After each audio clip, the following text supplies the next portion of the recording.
Hi, my name is Jacob Brunson.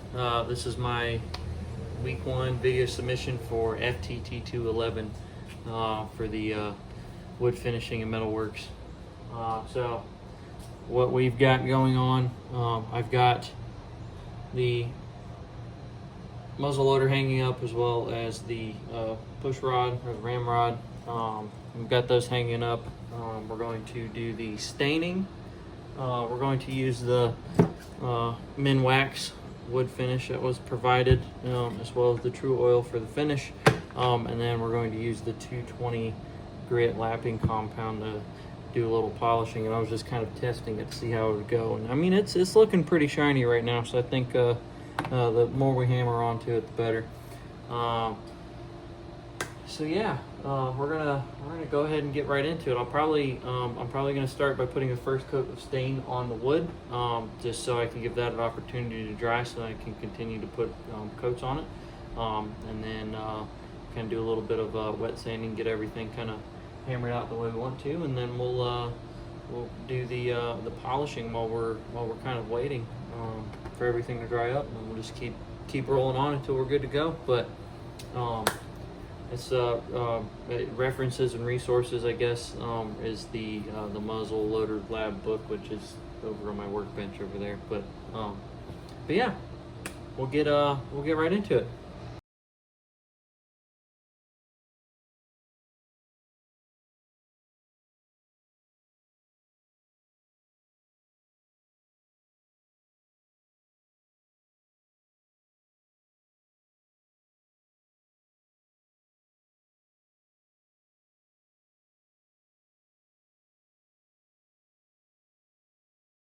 Okay, so obviously, if you could tell, my whole little holding apparatus that I had made kind of failed. The the fishing line I had some kind of old, so it broke.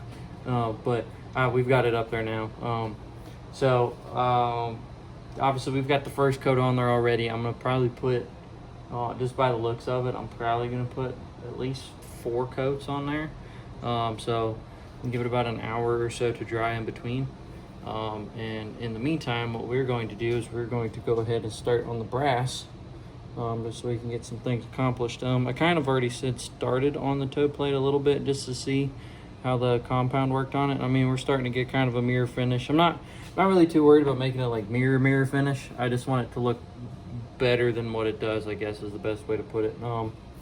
So I have my Dremel with the buffer wheel attached to it. We're gonna be using that as well as the 220 grit compound. Man, these mosquitoes are horrible, but that's kind of where we're going to go from there. And I'll give you a time lapse of the whole operation, so we'll catch you in a minute.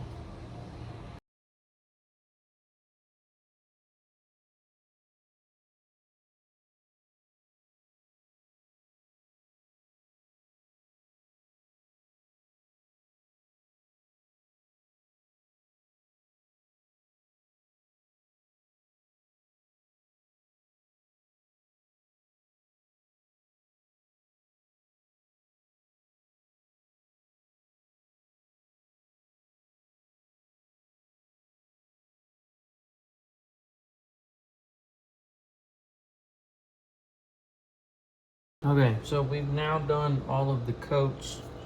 I'm gonna take my it's a steel bowl, but it's just covered in copper. But I'm gonna take my steel bowl and I'm gonna get, I guess, all the kind of junk off of it and kind of buff it. This is kind of where you have your high spots. We'll smooth out real well. But that's what we're gonna do here. I'm gonna do that. I've already been doing it kind of in between coats. This is it's actually coat 5 now on the rod here. But the biggest thing, you're just trying to make sure you've got it as smooth as you possibly can get it. So then when you go to put the finish on there, it'll get into the pores and everything. But that's kind of where we're at with that. But I'll set that off to the side there. Let me grab. Oh yeah, we'll get that. Okay, now the fun part. So we're a few coats deep. This, like I said, this should be coat 5 across the board here. I'm at the same deal here. I'm gonna hit it with the wool, kind of buff it necessarily. Just kind of open up the pores as well. Help smooth it out. You're going to do it obviously pretty light, just so you don't really mess anything up too bad. But that's what we're going to do here. Get this ready to go for the finish. I'm going to do the same thing on the True Oil for the finish, because I kind of want that like satinish look as it is. Because I did polish everything. We kind of got it. I didn't want like the mirror finish. It's just my, I don't know, I guess it's a preference necessarily. I think when you do that, it just kind of makes it a little bit more flashy, and I'm not a very, I guess, flashy person. I don't mind those like duller colors and stuff like that. I think it gives it its own character.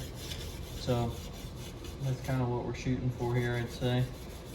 But yeah, we'll do the light scrub here on with the wool, and then we'll get to putting the final coat on.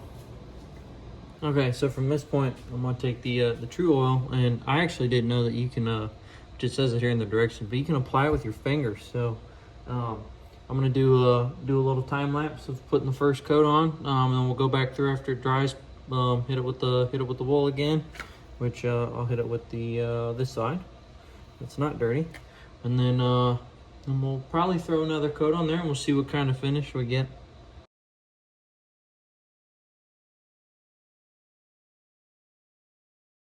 All right, so just I guess just to kind of finalize, 'cause I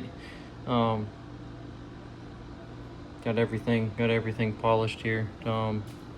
Your butt plate, trigger guard, the two thimbles there, the nose cap, and the toe plate. The toe plate I got a little bit more of a kind of mirror-ish finish, but like I said, it's kind of, I guess, just preference. Like I guess a lot of the references, or not the references, I kind of just watched other videos just to get a rough idea of how they formatted it and everything. And a lot of people were going for like a really smooth mirror finish, and then there was one guy who didn't, and I liked the way it looked, so I kind of followed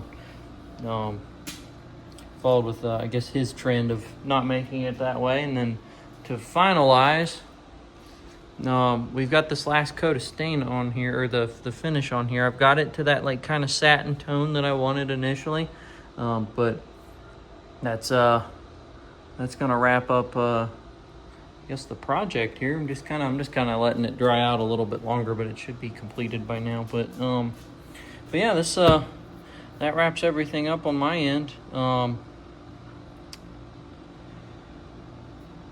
Yeah. I actually kind of enjoyed this. It was kind of it's something I hadn't really done since high school. Just staining and everything kind of brought me back to those days. But yeah, that is all I have for this project so far for this week. I guess we'll see you next week.